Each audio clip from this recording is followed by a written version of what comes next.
Hello and welcome back to Gemasign's YouTube channel. My name is David Weinstein and I'll be demonstrating today the device that we've developed called Ratna. Ratna is a gemological instrument right now designed to look and analyze gemstones.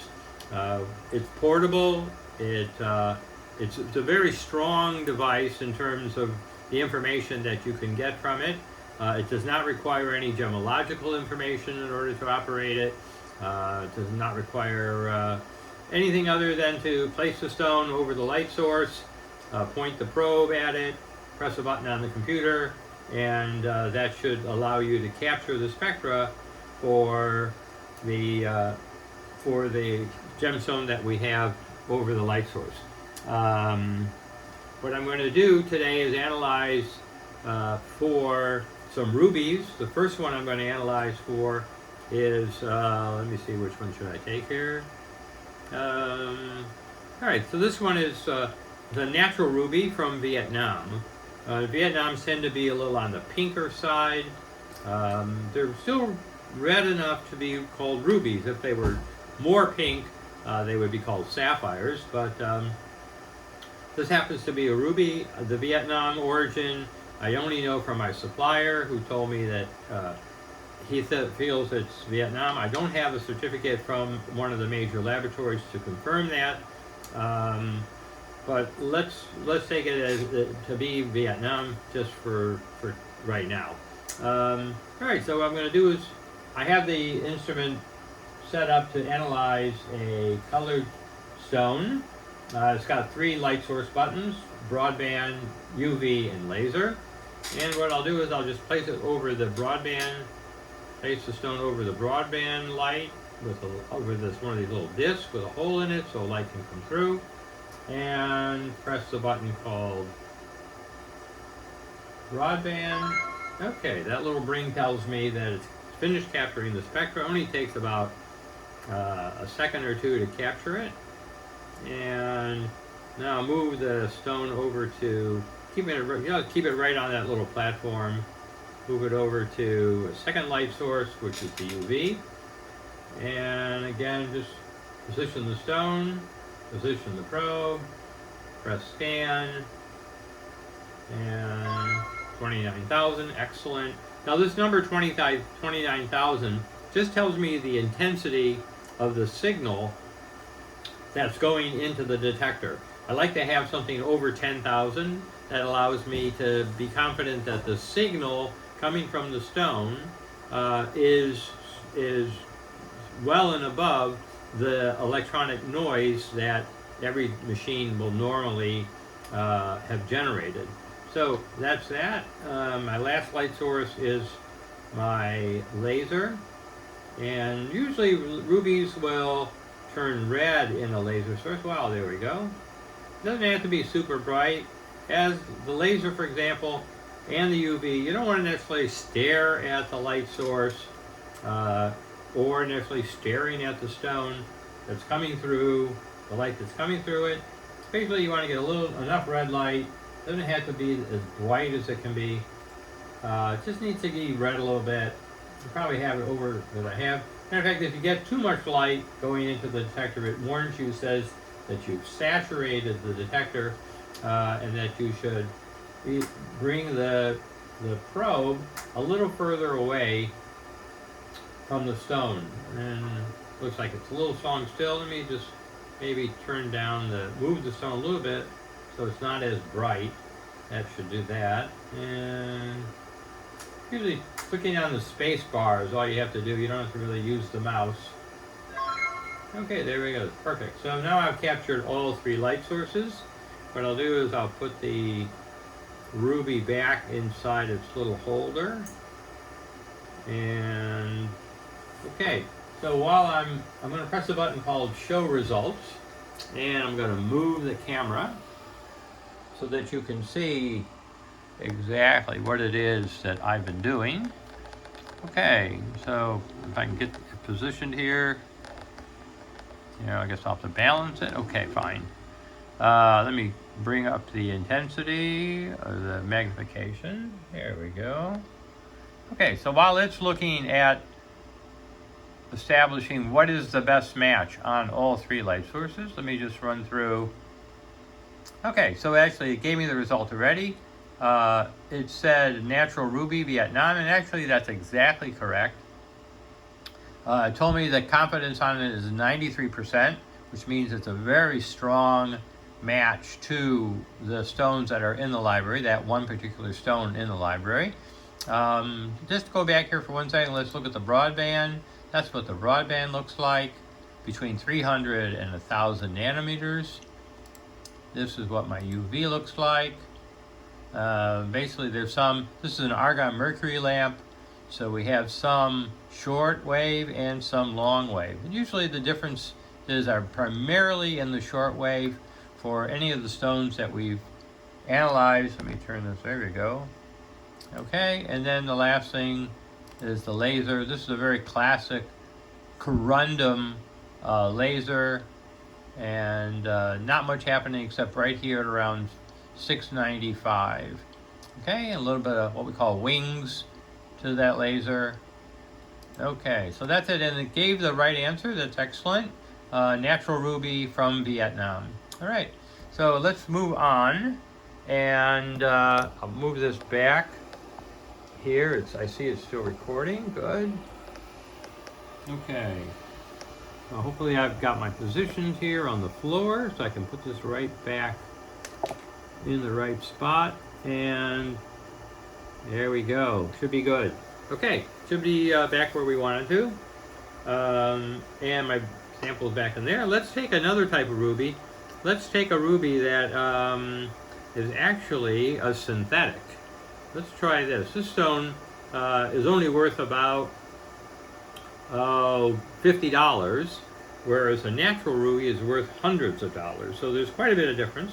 This stone is a beautiful synthetic, very strong red color. We're going to put it on the broadband source and go back to the original tip. We'll cover up the laser. Okay, I don't need that right now. We're going to clear the screen and get ready to capture another spectra. Okay, ready to go here. So the broadband, we're about a centimeter above the stone. Okay, there it is. And it's got 15,000 intensity. That's fine. Anything, like I say, anything above 10,000, I'm usually in a very good range. You don't want to get it too high. Anything up to, when you get to the 50,000 range, you might be saturating the detector, even though you didn't get the saturation notification.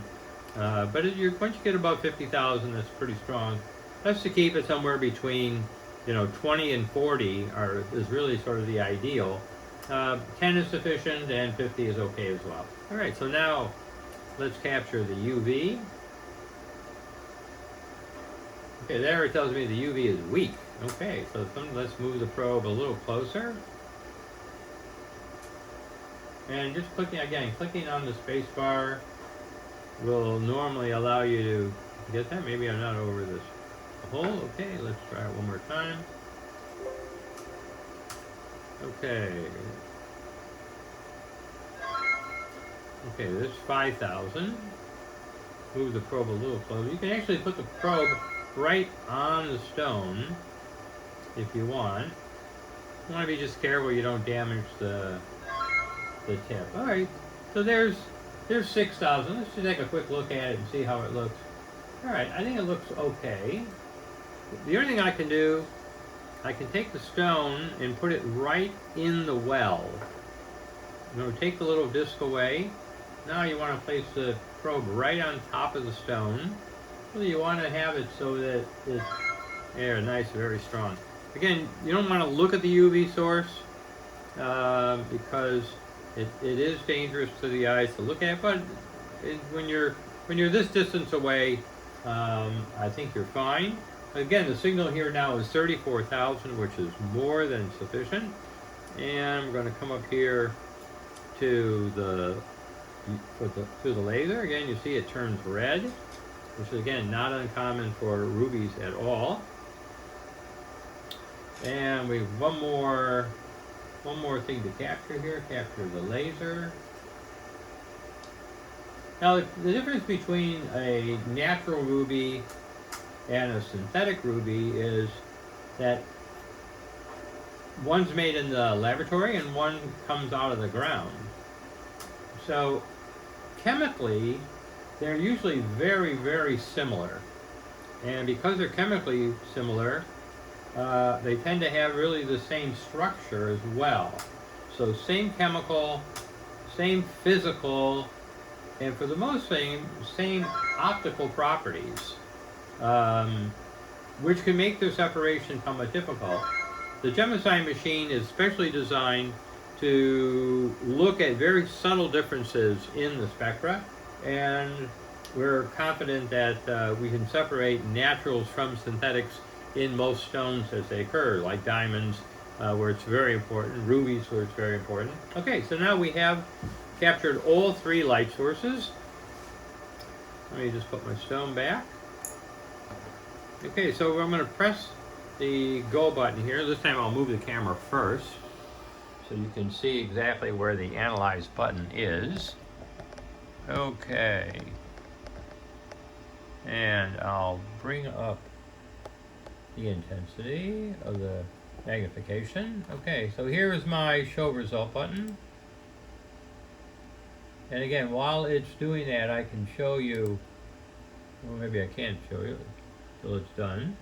I'll have to wait till it's done.